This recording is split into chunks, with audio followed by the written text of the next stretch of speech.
everyone, I'm Anna Quintana with St. Cross Art, and welcome to my Fluid Art channel.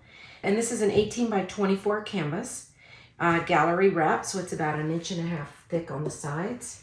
So basically what I'm doing really is using a number of mica pigments that come in copper and silver and gold, along with some interference mica pigments. And basically what an interference mica pigment is you, it looks white, right? So here it is. You can see it, very iridescent, but when it dries, it will actually dry a sheer color. And this one is like a tan.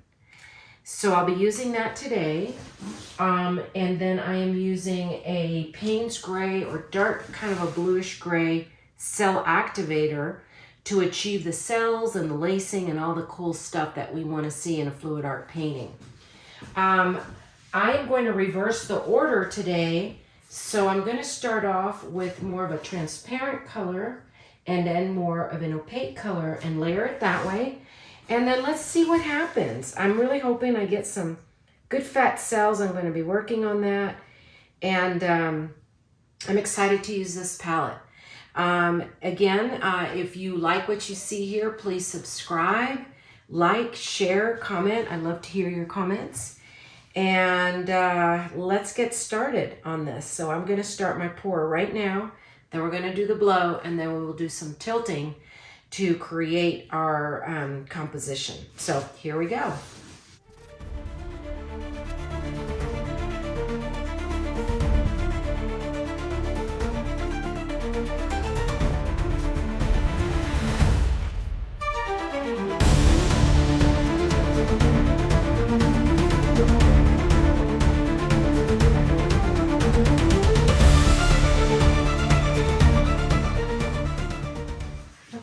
Let's do the blow and see what we can create here.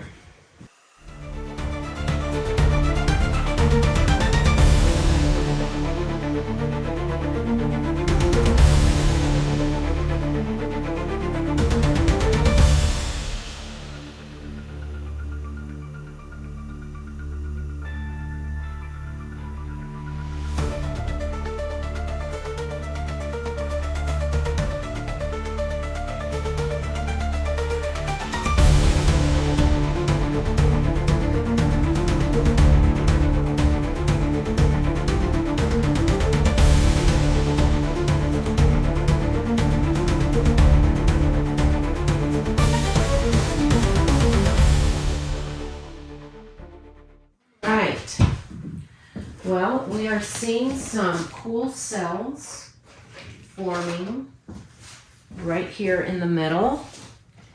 I wish they were a little bigger, but let's give them a few minutes to see if they will get a little bit bigger. I'm seeing some really pretty watercolor effects, which I love. Some cool cells in this area. I'm seeing enough of the blue, but I love that some of the other colors are coming up as well. There's some cool little cells here. So let's give it a few seconds, and then we will do our first spin. All right, so we're going to do our first spin, and let's see what happens.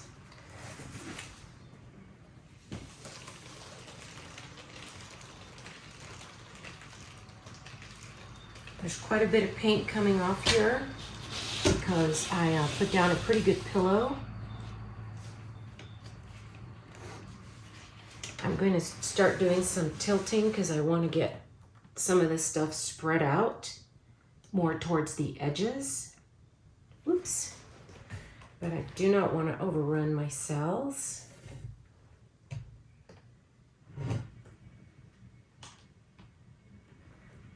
All right. Let's go ahead and see if we can't get some of these cells to be a little bit stretchier.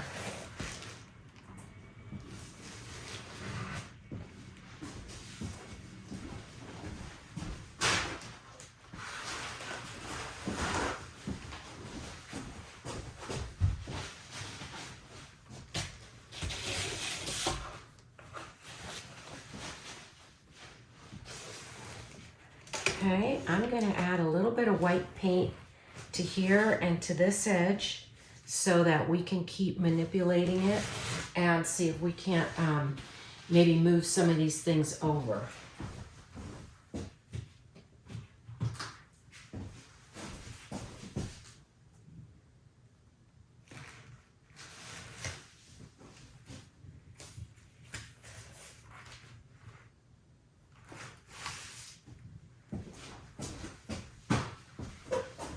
What we want is we want the weight of the paint to move some of this stuff over, and that way we're going to get some more coverage over there. I want to spin one more time though, because I'd like to see if we can't get this to move down a little bit. I like what I'm seeing, but I'd like to see if I can get it to move over some. But I don't think I have enough in the middle there to make it happen. Okay, so let's do some more spinning. See if we can't move some of this stuff over. Let me make sure that I'm centered here.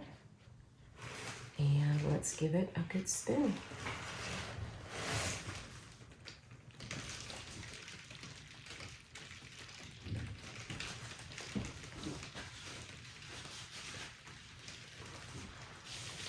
Lots of paint coming off. I can actually hear it. You probably can too. I think I'm pretty happy with this one. I don't want to do too much more to it. It's so funny because making the painting doesn't take a long time, but the prep work is a lot. I mean, you have to make sure that all your paints are the same consistency. You have to plan your layering depending on the opacities.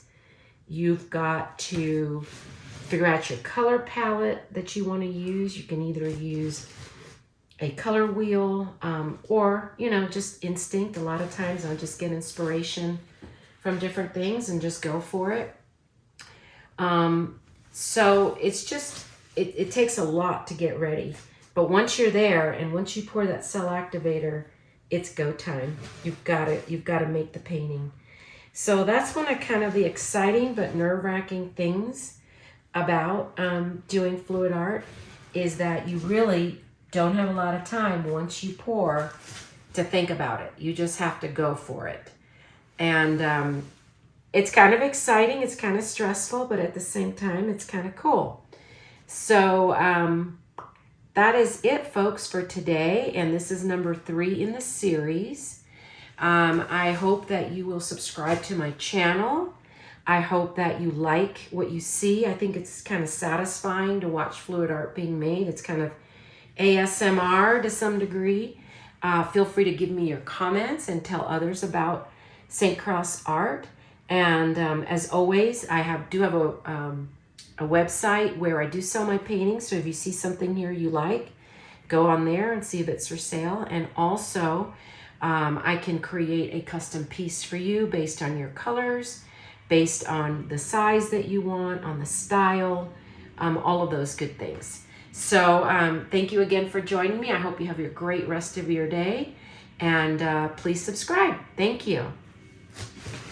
I'm going to bring you down to painting level, and I want to show you some of these really cool things that I'm seeing. Look at these cells. They're really awesome. Again, those are called peacock cells, and I apologize for the glare. It's like they're iridescent. You get like a couple of colors in each one.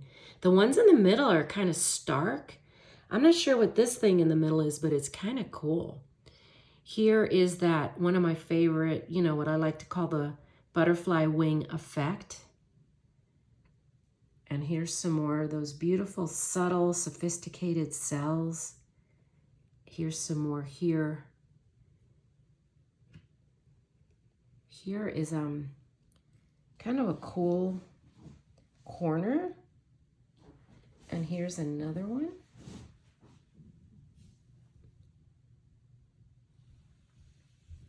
that watercolory effect. I love this thing. I don't know what it is. It looks like a leaf almost. Very pretty. So I'm not sure how I'm going to orient it yet, but I think if I were going to orient it right now, I would say this is probably how I like it. And again, thanks for joining me today. I hope you enjoyed watching the process.